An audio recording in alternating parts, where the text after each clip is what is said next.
Chart आप पर नजर रख रहा था। हर कैंडल जो बुलिश दिख रही थी, हर ब्रेकआउट जो पक्का लगा, हर परफेक्ट सपोर्ट लाइन जो स्टॉप लॉस लगाते ही टूट गई।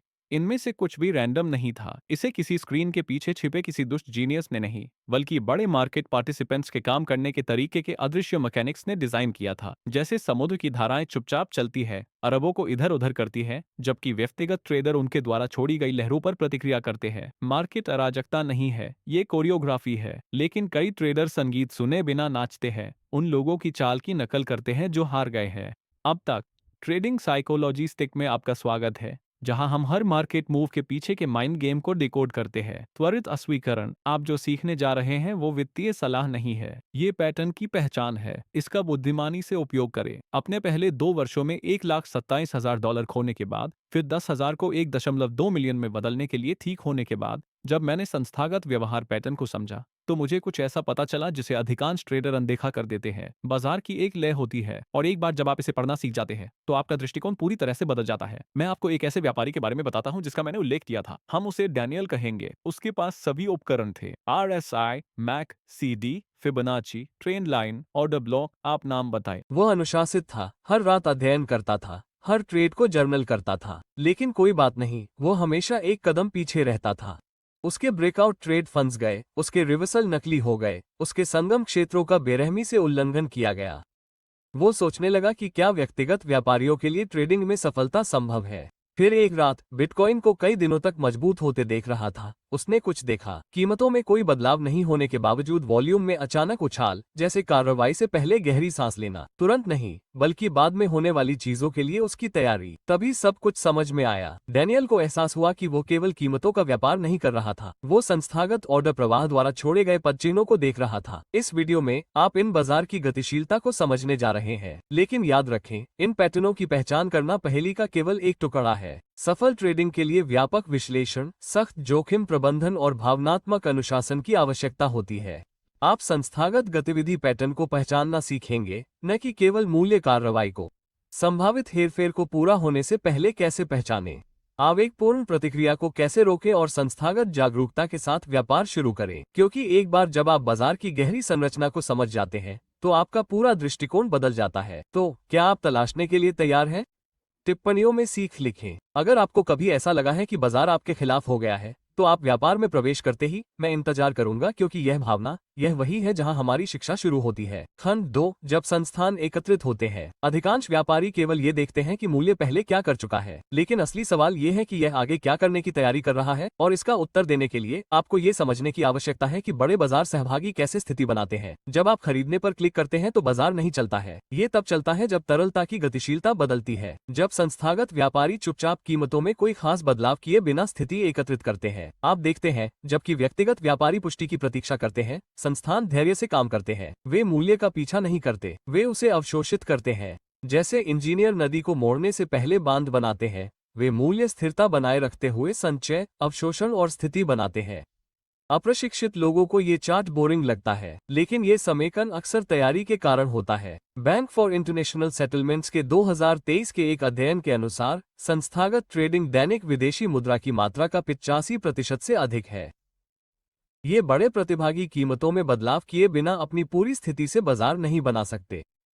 उन्हें रणनीतिक रूप से संचय करना होगा। इसे देखें, समुद्र की सतह शांत है, लेकिन नीचे शक्तिशाली धाराएं बदल रही हैं। संस्थागत व्यापारी बाजार की गहराई का परीक्षण करते हैं, ऑर्डर बुक लिक्विडिटी का विश्लेषण करते हैं, खुदरा स्थिति को मापते हैं, और प्रमुख उतार चढ़ाव से पहले वे व्यवस्थित रूप से स्थिति बनाते हैं। मूल्य को समय से पहले बढ़ने दिए बिना बिक्री के दबाव को अवशोषित करते हैं। व्यक्तिगत व्यापारी ध्यान नहीं देते हैं, वे शांत सतह पर ध्यान केंद्रित करते हैं। फिर अचानक जब संचय पूरा हो जाता है, तो मूल्य निर्णायक रूप से बदल जाता है। ब्रेकआउट जो कई लोगों ने कभी नहीं देखा था, वास्तव में तैयारी में हफ्तों लगे थे। डैनियल पर लौटते हैं। महीनों के प्रतिक्रियाशील व्यापार के बाद उन्होंने न केवल मूल्य कार्रवाई बल्कि बाजार यांत्रिकी का अध्ययन करना शुरू किया। उन्होंने कुछ सुसंगत देखा। प्रमुख उतार चढ़ाव से पहले बाजार संपीड़ित अस्थिरता के दौर में प्रवेश करेंगे। वॉल्यूम पैटर्न सूक्ष्म रूप से बदल जाएगा, मूल्य तंग रेंज में मंडराएगा और तकनीकी संकेतक मिश्रित संकेत देंगे। लेकिन फिर महत्वपूर्ण उतार चढ़ाव से ठीक पहले उन्होंने न्यूनतम मूल्य विस्थापन के साथ बड़ी मात्रा देखी।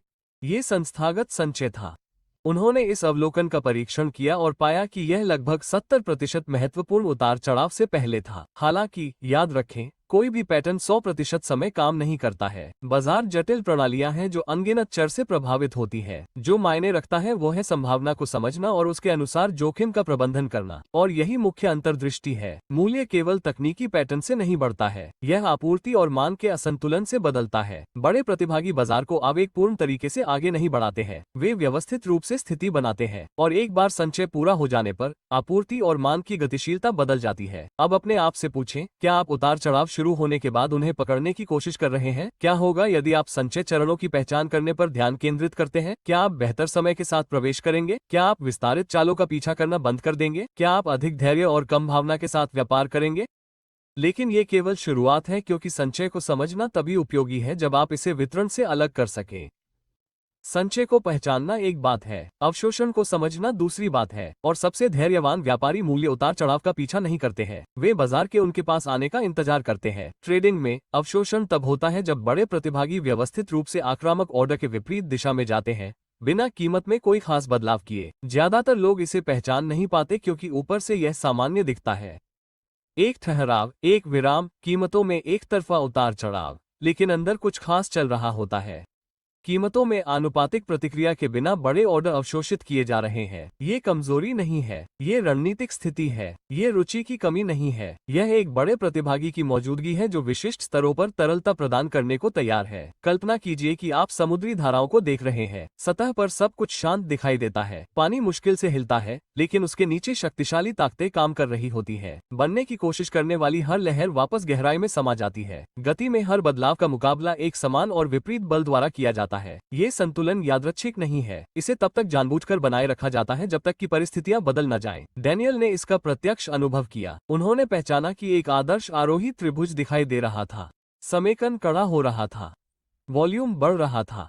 मानक तकनीकी विश्लेषण ने आस्म ब्रेकआउट का सुझाव दिया, इसलिए उन्होंने खुद को उसी के अनुसार स्थिति में रखा। लेकिन जैसे ही कीमत प्रतिरोध रेखा पर पहुंची, ये रुक गई और फिर तेजी से उलट गई। उसे रोक दिया गया। बाद में उसने ऑर्डर फ्लो डेटा का विश्लेषण किया और उसमें स्पष्ट अवशोषण था।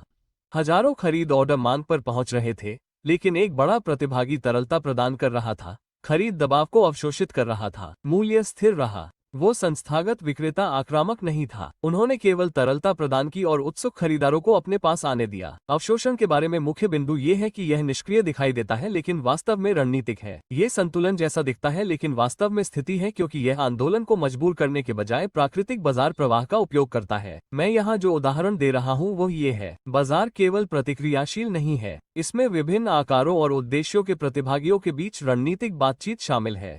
सबसे अच्छे अवसर अक्सर आक्रामक चालों से नहीं, बल्कि इन गतिशीलता को समझने से उत्पन्न होते हैं। अवशोषण तब होता है जब आपूर्ति और मांग सतह पर संतुलित दिखाई देती है, लेकिन नीचे की स्थिति जमा हो रही होती है। तो क्या आपने कभी स्पष्ट ताकत में खरीदा है लेकिन कीमत तुरंत उलट गई है? क्या आपको कभी ऐसा लगा है कि बाजार विशेष रूप से आपके स्टॉप का पीछा कर रहा था? यह व्यक्तिगत नहीं था, आप संस्थागत स्थिति के गलत पक्ष पर हो सकते हैं। लेकिन निराश न हो, क्योंकि एक बार जब आप अवशोषण पैटर्न को समझ जाते हैं, एक बार जब आप इन गतिशीलताओं को पहचान लेते हैं, तो आप आंख बंद करके व्यापार करना बंद कर देते हैं। आप ऑर्डर फ्लो विशेषताओं का अवलोकन करना शुरू कर देते हैं, बाजार की गहराई को पढ़ना शुरू कर देते हैं, और एक बार जब आप अवशोषण की पहचान कर लेते हैं, तो आप अपने आप को तदनुसार स्थिति दे सकते हैं। यदि यह जटिल लगता है तो याद रखें कि सभी पेशेवर कौशल अभ्यास की आवश्यकता है। जो मायने रखता है वो ये है कि आप मूल्य कार्रवाई से परे देखना सीख रहे हैं। हर बाजार चाल एक वास्तविक ब्रेकआउट नहीं होती है। कुछ को तरलता उत्पन्न करने, स्टॉप को ट्रिगर करने, ऑर्डर फ्लो बनाने के लिए डिजाइन किया गया है, जिसका उपयोग बड़े प्रतिभागी अपनी स्थिति के लिए कर सकते हैं। आपने इसे देखा है, मूल्य समेकित होता है, दबाव बनाता है, हर कोई समान स्तरों पर नजर रखता है। यदि यह प्रतिरोध को तोड़ता है तो उन्हें लगता है कि यह ऊपर जा रहा है, फिर अचानक एक मजबूत मोमबत्ती स्तर को तोड़ देती है। व्यापारी भागते हैं, वॉल्यूम बढ़ता है,